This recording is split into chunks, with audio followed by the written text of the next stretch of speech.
प्रसाद जी पोद्दार महाराज ने अपनी पुस्तक भारतीय नारी में बहुत ही सुंदर एक आदर्श स्त्री के चरित्र का वर्णन किया, जो एक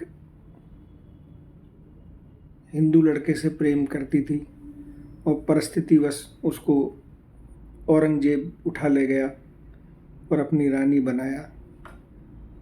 वो अपने जो हिंदू लड़का जिससे प्रेम करता था उनके साथ उसने अपना जीवन यापन करने की इच्छा व्यक्त की। बहुत ही सुंदर एक प्रेम कहानी का वर्णन है। उस लड़के का नाम पुरंदर था और उस लड़की का नाम था फूलबाई। पुरंदर ने फूलबाई का मार्मिक पत्र एक ही सांस में पढ़ लिया। उन्हें तृप्ति नहीं हुई। एक बार, दो बार, तीन बार, कई बार उन्होंने उसे पढ़ा। उनकी आंखें झर रही थी, पर पत्र वे पढ़ती ही जा रहे थे। बचपन का सारा दृश्य उनकी आंखों में झूल गया। पुरंदर के ही देवल गांव में विधवा वृद्धा की एकमात्र पुत्री फूलबाई थी। वही उनका माँ की आंखों की पुतली, अंधे की लाठी जीवन का सहारा थी। पुरंदर और फूलबाई दोनों गांव की पाठशाला में एक ही साथ शिक्षा पाते थे। बाल्यकाल में दोनों में खूब प्रेम था। दोनों परस्पर हिल मिलकर पढ़ते और साथ ही खेला करते थे। वयस्क के साथ साथ उनका प्रेम भी बढ़ता गया। फूलबाई को यौवन में प्रवेश करते देखकर उनकी माता ने पुरंदर के साथ विवाह करना निश्चित कर दिया, पर इस कामना की पूर्ति भी नहीं हो पाई कि वह काल के कराल गाल में चली गई। फूलबाई वृक्ष से गिरी लतिका की भांति मुरझाने लगी। यह अनुपम लावण्यवती थी। इसी से गांव में औरंगजेब ने इसे देखा और लुब्ध हो गया। उसके सैनिक फूलबाई को उठाकर ले गए। वह बेगमों की प्रधान बनी। फूलजानी बेगम उसका नाम पड़ा, पर वह इससे बहुत दुखी थी और उसने आत्महत्या करने का विचार करके पुरंदर को एक मार्मिक पत्र लिखा। एक बार अंतकाल में दर्शन की कातर प्रार्थना की थी उसने। मेरी सहायता तुम कर सकोगे? आंसू पोंछते हुए पुरंदर ने पत्रवाहिका से पूछा। वह फूलजानी बेगम की प्राणप्रिय और परम विश्वस्त बांदी थी। बेगम साहिबा की ख्वाहिश पूरी करने के लिए अपनी जान भी दे सकती हूँ, उसने तुरंत जवाब दिया। तो मुझे अपनी बेगम के पास ले चलो। पुरंदर बांदी के पीछे पीछे चल पड़े।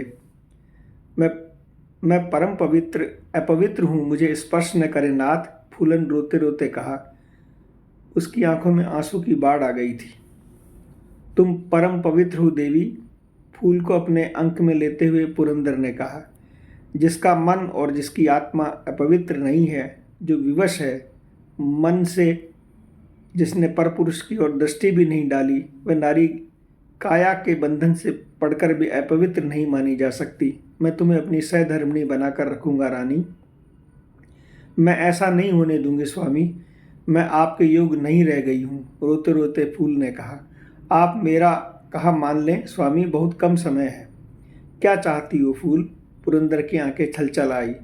आपके दर्शन के लिए ही मैं जीवित थी, उसने बड़ी धीरता से आंसू पोंछते हुए कहा। मैं चाहती हूँ अपने ही हाथों आप मेरा प्राणांत कर दें, मैं पवित्र हो जाऊंगी। मेरी आकांक्षा पूरी हो जाएगी, परलोक में पुनः आपकी सेवा में आ जाऊंगी। यह क्या कहती हो फूल? पुरंदर ने उदास होकर कहा। मैं जो कह रही हूँ वही ठीक है, आप मेरी लालसा पूरी करें। मराठा राजपूत हैं आप, वह बोल गई।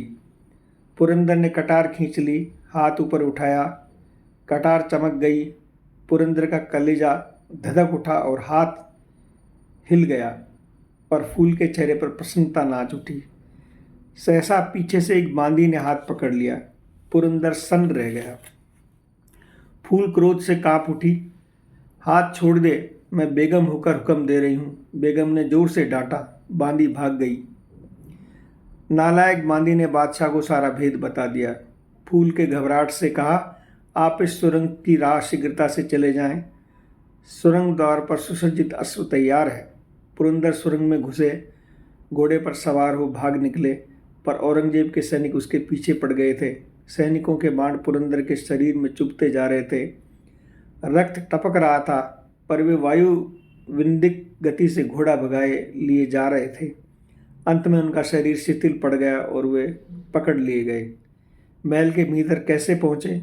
औरंगजेब ने सहानुभूति प्रकट करते हुए कहा, वहाँ कोई आदमी नहीं जा सकता। भेद बता देने पर मैं तुम्हें माफ़ कर दूंगा। तुम्हारे जैसे चोरों से वीर मराठे माफ़ी नहीं चाहते।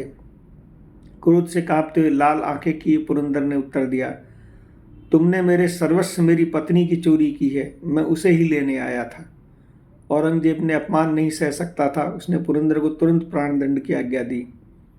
बाणविद्ध पुरंदर के शरीर में चमकती हुई संगीन ने चारों ओर से धंस गई। औरंगजेब अपनी आंखों से देख रहा था। सहसा पीछे की ओर से एक दर्द भरी चीख सुनकर वह घबरा गया। देखा तो हाथ में कटार लिए फूलजानी बेगम भागती आ रही है। उसकी बिथरी केश राशि नागिन की तरह पीठ पर लहरा रही थी। वह चंडी बन गई थी। औरंगजेब कांप उठा। एक क्षण सैनिक भी स्तब्ध रह गए। उन्होंने बेगम के हाथ से कटार छीनने की कोशिश की, किंतु इससे पूर्व कि कटार उसके कोमल हृदय में प्रवेश कर गई, फूल गिर पड़ी, खून का फव्वारा छूट पड़ा। मरते मरते उसने कहा, हिंदू नारी का पति सर्वस्व होता है। विश्व की कोई शक्ति भी उसे अपने पति से अलग नहीं कर सकती। महल में बंद रहकर भी मैं उन्हीं देवताओं के चरणों में थी। इनके परलोक गमन पर भी इन्हीं के साथ जा रही हूँ। औरंगजेब के सिर थाम लिया। हिंदू नारियों की पति भक्ति देखकर वह चमत्कृत हो गया।